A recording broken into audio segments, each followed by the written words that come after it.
My name is Jared Kushner. Jared is such a hidden genius that no one understands. Comes to getting Canada to the table, it's Jared who's credited with saving the nearly 2.5 decades old free trade agreement between the U.S., Mexico, and Canada. What I've done working with him on the Middle East peace plan, it is so unbelievably well done. He has been working very hard on that, but his peace plan is indeed very hidden. We're told that it's detailed, but we don't know what the detail is. We're told that there are things both sides will like and both sides will not like. But in fact, in public, Mr. Kushner and the Trump administration have pretty much sided with one party, Israel.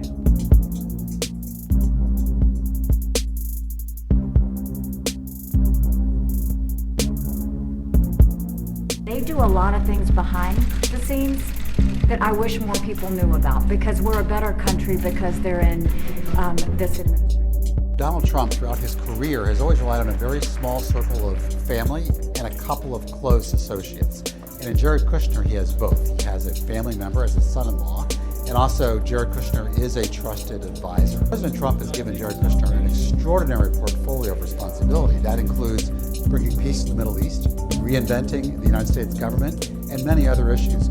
I can't say enough good things about Jared.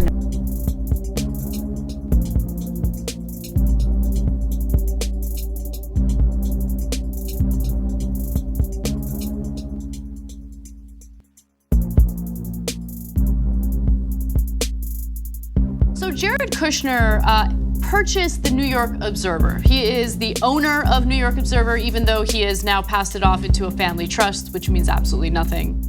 He still owns it. He essentially had the tech side of that paper delete articles that he disagreed with, articles that went after his friends in the real estate industry. I'll give you some examples.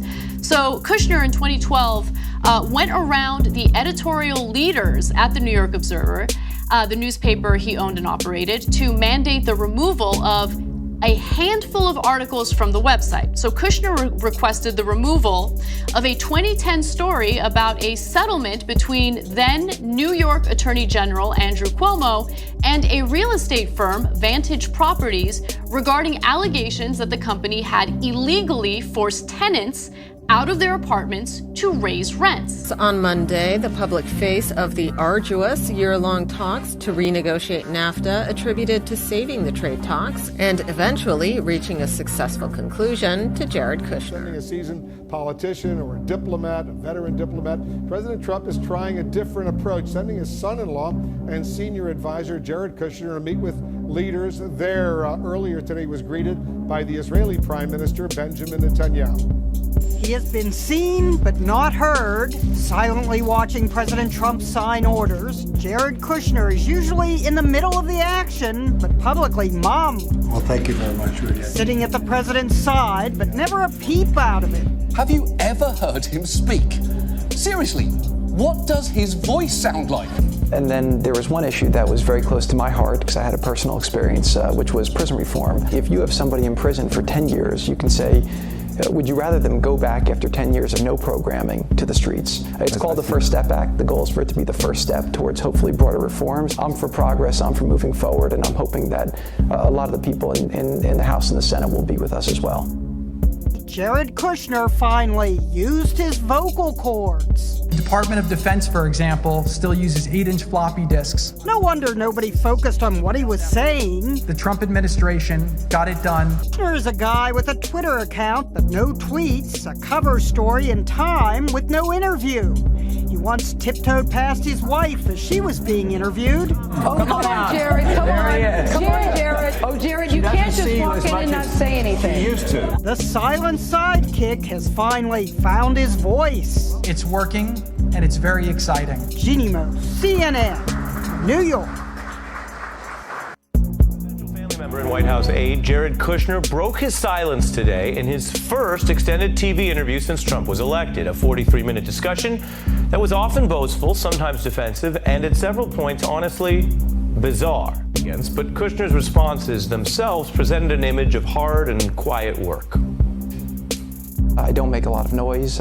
Noise is sometimes made about me, but I try to keep my head down. The president asked me to do the Middle East peace process, which is something that I think we've made a lot of progress on. I'm as optimistic as you can be about that. I was given the Middle East peace process between the Israelis and the Palestinians, and I've dealt with a lot of the other regional partners in that effort. This trip seemed to have started well. Kushner and his team met with leaders from Saudi Arabia and also Jordan, talking about terrorism and sort of regional issues, including a peace process. But it was today in Egypt that this diplomatic effort hit a really major snag. Egypt's foreign minister canceling a meeting at the last second with Kushner's team, calling off the meeting in protest after the White House announced it was canceling some $300 million in U.S. aid to Cairo. The Trump administration stopped the payment because of Egypt's failure to make progress improving human rights and also democratic institutions. This was a bit of a surprise coming from the White House because President Trump has praised Egypt's strongman, President Abdel Fattah al-Sisi, for his fight against terrorism.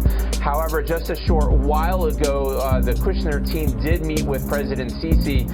So it does appear that there was at least a meeting at this high level, but some of the lower level meetings did get canceled. Kushner will also be visiting Israeli and Palestinian leaders here in the Holy Land tomorrow in an effort to jumpstart the peace process. President Trump has called it, obviously, the ultimate deal. And Kushner is going to be meeting with Palestinian President Mahmoud Abbas and also Israeli Prime Minister Benjamin Netanyahu. But prospects for a peace deal here are very... President Trump's son-in-law and advisor Jared Kushner plans to travel to the Mideast today on Wednesday to jumpstart a U.S.-led peace effort. Kushner will spearhead the push for negotiations between the Israelis and Palestinians. Chip Reed is at the White House with a closer look at Kushner's role. Chip, good morning.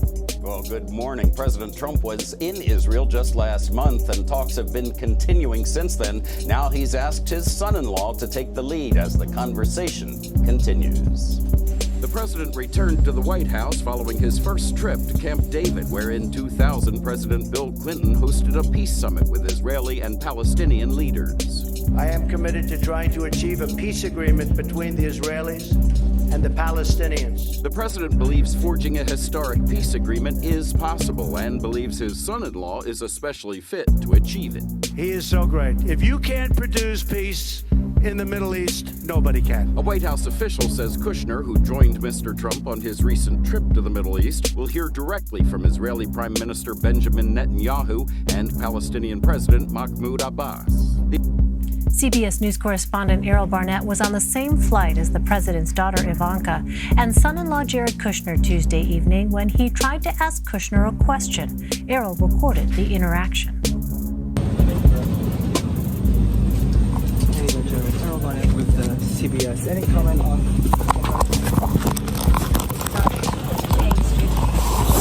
This is a credential. I don't get it. It's a time and place.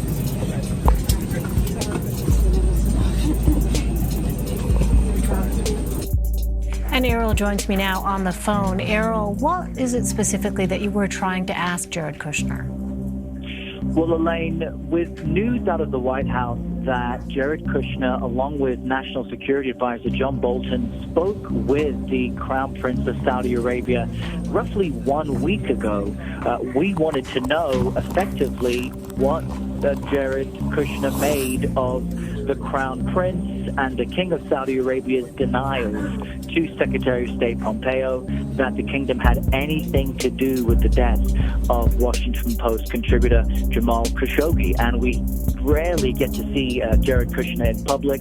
It is not common for he or his wife Ivanka Trump to make themselves available to the media unless it is a carefully staged interview. So when I saw both Jared and Ivanka getting on the plane in Washington, D.C., escorted by Secret Service, I thought to myself, now is as good a time as any to get the reaction from Jared Kushner.